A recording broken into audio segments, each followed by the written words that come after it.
Hey everybody, I don't have a whole lot of time today, but I do want to get something done down here in the fish room, and I can get a lot of bang for my buck by doing a simple water change and wiping the glass down here on my Gourami tank. The water's probably in need of a water change. In fact, I'm sure it's in need of a water change. It's been a while since I've done one, so it's never a bad idea to just get in there and do one. But I'm sure the nitrates are way up there, nice and red and all that good stuff, so it's probably ready in those regards. But the glass looks awful. Really, that's the main bulk of what's going on in this tank, which is why I say I can get a lot of bang for my buck. While the water is draining, I can get in there and just wipe the glass down with some of my melamine sponges. I know most of you are familiar with it, but let's see, I got a couple sitting right here. I take the large, full Magic Eraser size melamine sponges, and I cut them in half, and then I cut those halves into little slices, and I get these little Magic Eraser wafers. And I use these to wipe the glass down. As filthy as that glass is, it's probably going to take me maybe 3 or 4 of these. They hold a remarkable amount of stuff in them when you start really getting in there and wiping down the glass. And by holding on to it, it prevents a lot of it from getting spread around the tank. So some of it certainly will, but if I can get even 85% of it out of there, why not? You know, rather than have 100% of that, like if you get in there with a scraper and you scrape the glass, or if you use the batting material that you use in the filters, a lot of times, a lot of people will use that to wipe the glass down as well. In fact, I used to use that for years. And it does a good enough job of getting the glass clean, but it really just scrapes everything off the glass and gets it swirling around into the tank. So the Magic Erasers hold on to a lot of that. Again, not all of it. You're always going to have some of it breaking loose and swirling around in the tank, but you do hang on to a lot of it. The other thing I try to do as a matter of habit when I'm doing this kind of work in a water change is I like to wipe the glass down on the draining side of the water change. I get all that done while the water's being drained out, and that also will help to pull as much of the stuff out as I can. Occasionally, unfortunately, I don't always get time, and the tank is on the way filling back up before I get back in here and start working on getting the glass wiped down. It always bugs me because whatever is getting broken loose and swirling around in the tank is just staying in there. At least if I do it on the draining side, some of it might get, pulled out of the tank, and that will further reduce how much of it sort of gets redeposited in there.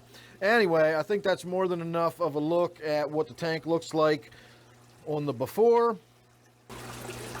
And there's your after. So like I said, a lot of bang for my buck. Wiping the glass down did a huge amount to make the tank look a lot better. But I also got in there and vacked out some stuff, mulm and stuff that was collected in a few little nooks and crannies on the bottom that were a little bit difficult to see. But I did do that. I also removed a few dead pieces of Java fern from the left there. And when it comes to the Java Windelov right here, I actually got quite a few offspring out of that, babies as I think of them. If you run your fingers through that, you can actually pull a lot of new plants, developing plants out of it, and I wound up doing that and pulled a bunch of stuff out of there. So I've got a lot of Java Windelov available for sale right now. I also pulled out a bunch of the floating water sprite that was in here. It had that green cyanobacteria growing on it, so I just pulled that out and threw it away. The little bits and pieces that you can still see floating in there will grow back. That piece floating in the back, as well as this little piece right here. Cannot remember what that is called off the top of my head, but that is a native plant I got from the reservoir over the summer, and it's still in there growing. It's still hanging on a little bit. There's another stalk of it right there. Everything's still got a lot of air bubbles on it from the water change. It was only about an hour ago. I've let the tank settle down a little bit, but it's still a little bit on the fresh off a water change look. So not too long ago, if you'll remember, I planted some Apanageton in there. I wasn't sure what it was. I thought it was a very odd looking red tiger lotus, but it was not. It was an Apanageton. You can see some new growth has developed on that, so I'm happy about that. And I also wiped down the glass on the outside once I was done, and that's pretty much it. I did do about a 40% water change. I did do a fairly substantial water change, so I took a lot of the tannin stained water out of there and removed it.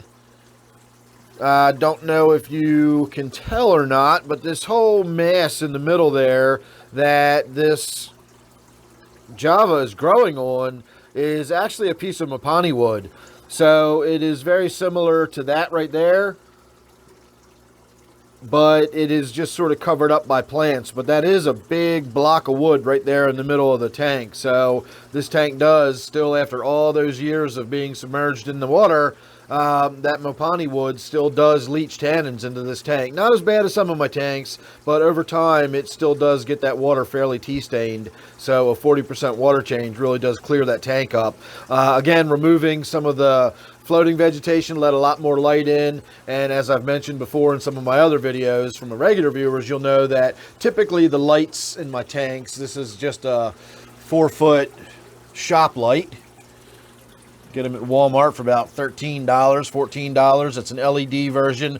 Normally these sit back a little further so I can open the lids easy enough.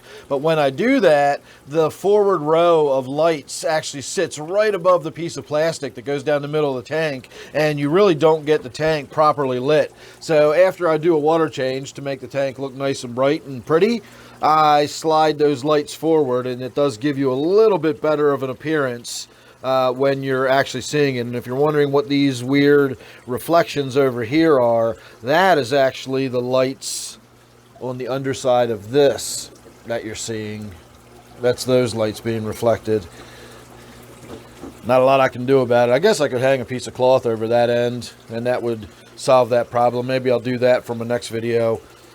So there you go, everybody. Like I said, fairly simple, straightforward before and after water change on my Gourami tank. Hope you enjoyed. Make sure you're subscribed, and I'll see you real soon in the next one.